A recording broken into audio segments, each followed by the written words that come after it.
ভারতে জয়পুর আজমের জাতীয় সড়কে গ্যাস সিলিন্ডার বোঝাই ট্যাঙ্কারে ট্রাকের ধাক্কার ঘটনা ঘটেছে। পুলিশ জানিয়েছে, গ্যাস সিলিন্ডার বোঝাই ট্যাঙ্কারটি দাঁড়িয়েছিল। হঠাৎ করে পেছন থেকে এসে ধাক্কা মারে একটি ট্রাক, ফলে মুহূর্তের মধ্যে আগুন ধরে যায় ট্যাঙ্কারে। তারপরেই জোরালো শব্দে একের পর এক বিস্ফোরণ হতে থাকে।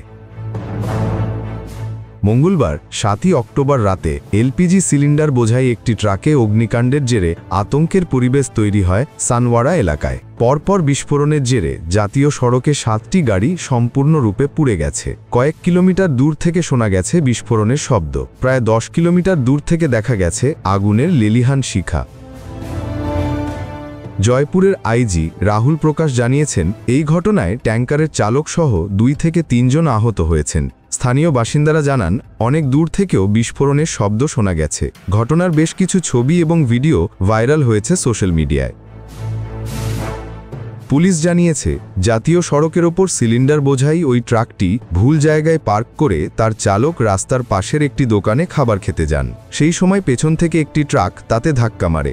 সংঘর্ষের জেরে আগুন ধরে যায় ট্রাকটিতে। মুহূর্তের মধ্যে তা ভয়াবহ আকার ধারণ করে। ট্রাকে সিলিন্ডার থাকার জেরে পরপর বিস্ফোরণ ঘটে। আগুন ধরে যায় আশেপাশের ৭টি গাড়িতে। খবর পেয়ে দ্রুত ঘটনাস্থলে পৌঁছায় পুলিশ ও ফায়ার সার্ভিস। বন্ধ করে দেওয়া হয় হাইওয়ে। অগ্নিকাণ্ডের জেরে ট্রাকের চালকসহ ৩ জন আহত হয়েছেন। তাদের হাসপাতালে ভর্তি করা হয়েছে। জয়পুরের চিফ মেডিকেল অফিসার রবি শেখাওয়াত জানিয়েছেন, প্রাথমিক তথ্য অনুযায়ী দুর্ঘটনাকারী যানবাহনের চালককে প্রাথমিক চিকিৎসার জন্য নিকটস্থ হাসপাতালে নেওয়া হয়েছে। প্রতিবেদনে জিনুক রহমান, কণ্ঠে মৃদুল। আপনারা দেখছেন ওয়ার্ল্ড ভিউজ।